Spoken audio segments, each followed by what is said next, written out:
Shut up and sit down. तो चलिए आइए अब हम लोग देखते हैं 9.4.1 characteristics of role. The role is a dynamic aspect of the status. अब जो हम लोग का स्टेटस है उसके हिसाब से हम लोग को जो काम करना पड़ता है वो हमारा रोल है। तो ये डायनेमिक है, ये बदलता रहता है, ठीक है। ये हम लोग हर वक्त उसको करते हैं। जैसे मैं एक टीचर हूँ, ये मेरा स्टेटस है, तो मेरा डायनेमिक एस्पेक्ट क्या है, हम आपको पढ़ा रहे हैं, तरह तरह की चीज़ें आपको पढ़ाते हैं, ये मेरा रोल है। The role exists in status. The role cannot be isolated from status. अब ये जो रोल है ये आपके स्टेटस के अकॉर्डिंग ही होगा। आप एक रोल को स्टेटस से अलग नहीं कर सकते। The role is not found in a vacuum. It has a strong cultural aspect. अब देखिए, रोल जो है वो आपको एक वैक्यूम में, हवा में नहीं मिलता है, ठीक है। इसका एक कल्चरल एस्पेक्ट है। The normative aspect of the role is culture. The role is relative, ठीक है। अब आप किस कल्चर में हैं उसके हिसाब से आपका रोल होता है। साथ ही साथ आपका जो रोल है वो रिलेटिव है, मतलब उसका संबंध काफ़ी सारी चीज़ों से है, क्योंकि हम आपको आगे के वीडियोस में ये बताए हैं, as per the status of what you do your role is as per your status. There are no roles without statuses और स्टेटसेस विदाउट रोल्स।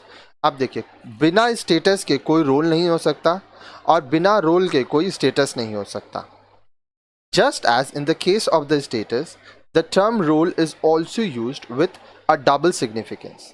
अब जिस तरह से हम लोग स्टेटस के बारे में बात किए थे आगे के वीडियो से, जो हमारा रोल है इसका भी दो महत्व होता है। Every individual has a series of roles deriving from the various patterns in which he participates, and at the same time a role in general, which represents the total of these roles and determines what he does for his society and what he can expect from it.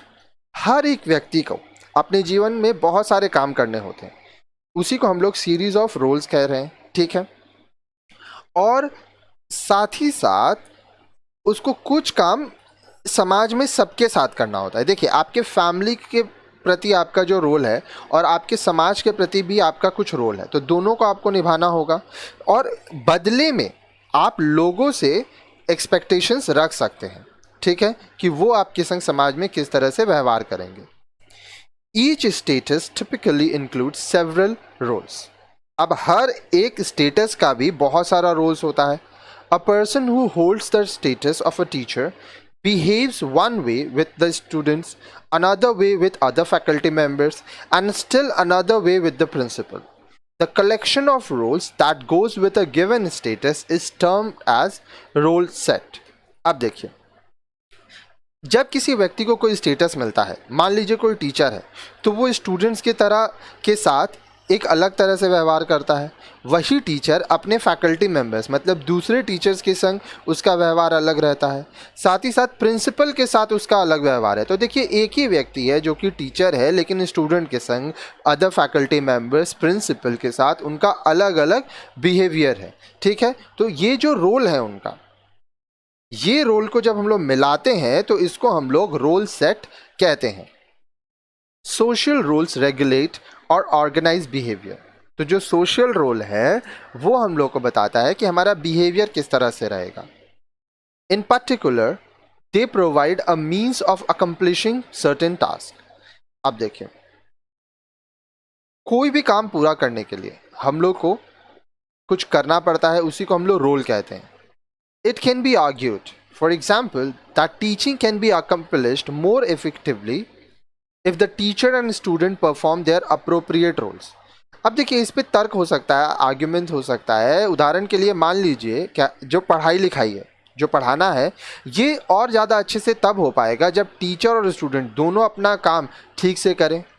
This involves the exclusion of the other areas of their lifes to concentrate on the matter in hand.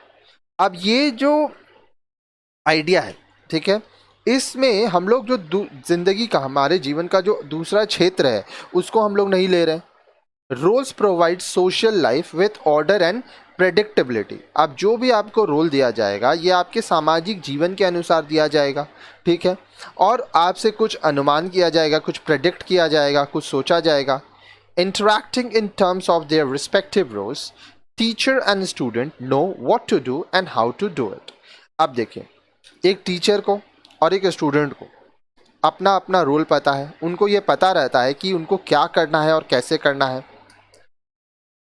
With knowledge of each others role they can predict and comprehend the actions of the other. अब एक दूसरे को क्या काम करना है, ठीक है, एक स्टूडेंट को पता है कि टीचर का क्या रोल है, टीचर को पता है कि स्टूडेंट का क्या रोल है, तो इससे वो एक दूसरे के बिहेवियर को प्रेडिक्ट कर सकते हैं और अपने काम को इस तरह से कर सकते हैं ताकि वह एक दूसरे के साथ ठीक से काम पूरा कर सकें। As an aspect of culture, roles provide an important part of the guidelines and directives necessary for an order society.